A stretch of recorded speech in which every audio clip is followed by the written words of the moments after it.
স্বাগত সতীৰ্থ যিটো আজি আমি পোৰ্টেল মুকলি কৰিছোঁ এই পোৰ্টেলটোত প্ৰথমতে যিসকল চৰকাৰী কৰ্মচাৰীয়ে নিজ কৰ্মভূমিৰ পৰা আন এখন কৰ্মভূমিলৈ যাব বিচাৰে তেওঁলোকে নিজৰ নাম পোনপ্ৰথমে পঞ্জীয়ন কৰে।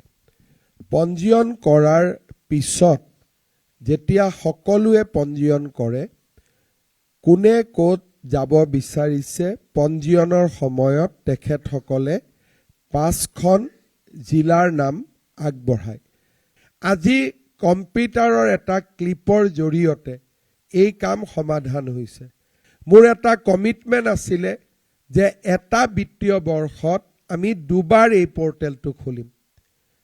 31 মাৰ্চৰ আগতে আমি আৰু এটা ট্ৰান্সফাৰৰ প্ৰচেছ কমপ্লিট কৰিব খোজো যাতে যিজন কৰ্মচাৰীয়ে নতুন স্থানত যায় 1 April beginning of the financial ইয়াৰৰ পৰা তেওঁলোকে যাতে নিজৰ নতুন স্থানত গৈ যোগদান কৰিব পাৰে।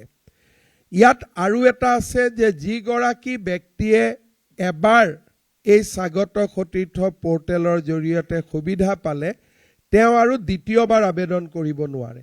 আমি অহা 2 বছৰ পিছত নটিফিকেশ্যনো দিম যে এতিয়া আৰু কোনেও কাৰোবাৰ দেউতাকৰ কেঞ্চাৰ হৈছে নিজৰ বেমাৰ হৈছে এক্সট্ৰিম মেডিকেল গ্ৰাউণ্ডৰ বাদে মেনুৱেলি আৰু একো ট্ৰান্সফাৰ নহ'ব। এইবাৰ মই ডিপাৰ্টমেণ্টক আৰু এটা প্ৰত্যাহ্বান দিব খুজিছোঁ।